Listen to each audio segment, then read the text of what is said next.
Shalom, salam sejahtera untuk kita semua. Kembali lagi kita akan mendengarkan renungan rohani Kristen pada hari ini.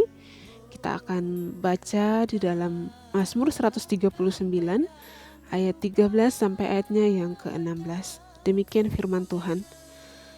Sebab Engkaulah yang membentuk buah pinggangku, menenun aku dalam kandungan ibuku. Aku bersyukur kepadamu oleh karena kejadianku dahsyat dan ajaib. Ajaib apa yang kau buat dan jiwaku benar-benar menyadarinya. Tulang-tulangku tidak terlindung bagimu ketika aku dijadikan di tempat yang tersembunyi dan aku direkam di bagian-bagian bumi yang paling bawah. Matamu melihat selagi aku bakal anak, dan dalam kitabmu semuanya tertulis hari-hari yang akan dibentuk sebelum ada satu pun daripadanya. Demikian firman Tuhan.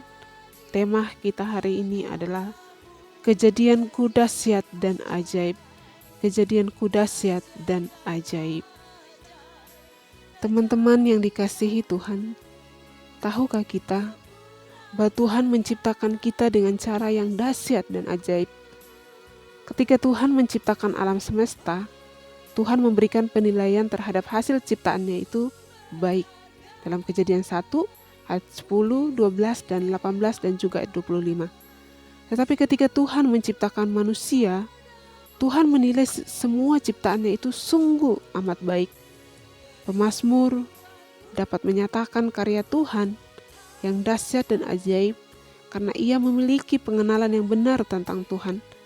Ada dua hal yang harus kita mengerti dan kita renungkan dalam renungan ini. Mari kita simak. Bagian yang pertama, Tuhan menciptakan dahsyat dan ajaib. Tuhanlah yang membentuk manusia di ayatnya yang ke-13. Tuhan telah merencanakan seluruh bagian tubuh kita jauh sebelum kita diciptakan. Dialah yang menentukan bentuk wajah kita, jenis rambut kita, warna kulit kita, tinggi badan kita, dan seterusnya. Teman-teman bisa membaca di dalam Ayub pasal 10 ayat yang ke-11. Dan dialah yang membentuk seluruh bagian dalam tubuh kita. Dalam Mazmur 119 ayat 73a. Kita ada bukan karena kebetulan, tetapi kita ada karena Tuhan yang sudah merencanakan. Dan dialah yang membentuk kita, dan Tuhan tidak pernah salah menciptakan kita. Tuhanlah yang menetapkan lingkungan kita. Di ayat 13b dan 15. Tuhan juga telah merencanakan di mana kita akan tinggal sejak kita ada di dunia ini. Pertama, tentunya berada dalam kandungan ibu kita. Kemudian, di mana kita akan dilahirkan, di mana kita akan tinggal. Semuanya telah ditentukan oleh Allah. Ras dan kebangsaan kita pun ditentukan oleh Allah. Kita tidak pernah merencanakan untuk tinggal di suatu tempat, tetapi Tuhanlah yang menentukannya bagi kita. Tuhanlah yang merencanakan hari-hari hidup kita. Di ayat 16b. Tuhan telah merencanakan kapan kita dilahirkan, berapa lama kita akan hidup, dan kapan kita akan mengakhiri hidup ini. Dia telah terlebih dahulu merencanakan hari-hari hidup kita. Apa yang akan terjadi dalam setiap hari di kehidupan kita telah diketahui oleh Allah. Tetapi waktu yang dimaksudkan tidak hanya berbicara mengenai waktu setiap hari, tetapi waktu keseluruhan hidup kita. Dalam rencananya, Allah menghendaki supaya tidak ada yang binasa. Karena itu, Allah menginginkan agar semua orang bertobat dan menerima Kristus sebagai Tuhan dan Juru Selamat pribadi. Di dalam 2 Petrus pasal 3 ayatnya yang ke-16. Bagian yang kedua, sikap kita terhadap karya Tuhan yang dahsyat dan ajaib. Apa yang menjadi sikap kita terhadap karya Tuhan yang sudah luar biasa? Yang pertama adalah kita harus bersyukur kepada Tuhan di ayatnya yang ke-14. Setelah kita mengerti betapa dahsyatnya Tuhan menciptakan kita, menentukan tempat tinggal kita, dan mengatur semua hari-hari hidup yang akan kita lalui, maka kita patut meneladani Daud yang menyatakan, "Aku bersyukur kepadamu." Inilah yang Tuhan inginkan. Kita bersyukur karena Tuhanlah yang membentuk kita sedemikian indah. Bersyukur artinya kita tidak menyesali semua keadaan kita, baik secara fisik, lingkungan tempat tinggal, ataupun semua yang terjadi dan akan terjadi dalam hidup kita. Bersyukur artinya kita bisa menerima semuanya sebagai rencana Tuhan yang tidak pernah salah dalam hidup kita. Kita bersyukur karena Tuhan memiliki tujuan dalam menciptakan kita, yaitu untuk menjadi objek kasih-Nya dan dapat memuliakannya. Hal kedua adalah kita harus dapat menerima diri kita apa adanya. Banyak orang hidup dengan dikendalikan oleh kepahitan, karena tidak dapat menerima diri sendiri dengan segala keadaannya. Itulah yang disebut dengan luka-luka batin. Tidak sedikit pula orang yang akhirnya putus asa dan bunuh diri, karena tidak bisa menerima dirinya sendiri. Ingatlah, Tuhan tidak pernah salah menciptakan kita. Yang sering terjadi, kita yang salah dalam melihat diri kita. Teman-teman yang dikasihi Tuhan, kita bisa benar dalam melihat diri kita jika kita melihatnya dari sudut pandang Allah. Kita bisa menerima diri kita jika kita telah menerima Kristus dalam diri kita.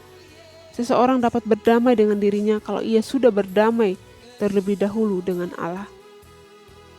Hal ketiga yang harus kita lakukan adalah kita harus menyerahkan diri kita untuk dipimpin oleh Tuhan. Telah dikatakan bahwa Tuhanlah yang telah merencanakan hari-hari dalam hidup kita, mulai dari kelahiran sampai kematian. Tuhanlah yang mengetahui apa yang akan terjadi dalam hidup ini. Karena itu, patutlah kita menyerahkan diri kita kepada pimpinan Tuhan. Manusia seumpama domba yang tidak mengerti apa yang akan terjadi dalam hidup ini beberapa menit di depan. Karena itu, kita harus mengikuti gembala agung kita yang mengetahui seluruh kehidupan kita. Itulah Tuhan Yesus Kristus. Yang dikasihi Tuhan, ada beberapa pertanyaan yang perlu kita renungkan, yang kita refleksikan melalui bacaan kita pada hari ini. Yang pertama adalah, lihatlah ke dalam diri kita secara keseluruhan. Renungkan bagaimana Tuhan menciptakan, menetapkan tempat tinggal, dan merencanakan hari-hari hidup kita. Dan sebutkan apa pendapat teman-teman tentang karya Allah atas semuanya itu. Yang kedua, adakah hal yang tidak dapat teman-teman terima dalam diri? Adakah kekecewaan dalam diri kita? Cobalah itu ceritakan pada orang yang kita percayai, dan terlebih kita menyampaikan, mengungkapkannya kepada Tuhan. Yang ketiga adalah, sudahkah teman-teman berdamai dengan Allah supaya kita dapat berdamai dengan diri kita sendiri? Yang keempat, kita tidak dapat menjalani hari-hari hidup kita tanpa Tuhan. Cobalah untuk mengevaluasi diri. Apakah setiap hari kita menyerahkan hidup kita pada Tuhan? Jika belum, ambillah waktu untuk memberi komitmen kepada Tuhan, untuk mengutamakan Tuhan setiap hari melalui saat teduh kita di pagi hari, terserah di kapanpun itu, mulailah dari sekarang. Kiranya firman Tuhan hari ini mengingatkan, meneguhkan kita kembali bahwa hidup kita ini diciptakan oleh Allah dengan dahsyat dan ajaib, dan kita perlu mensyukuri itu. Biarlah kebenaran firman Tuhan menjadi berkat untuk kita semua. Amin. Tuhan Yesus memberkati.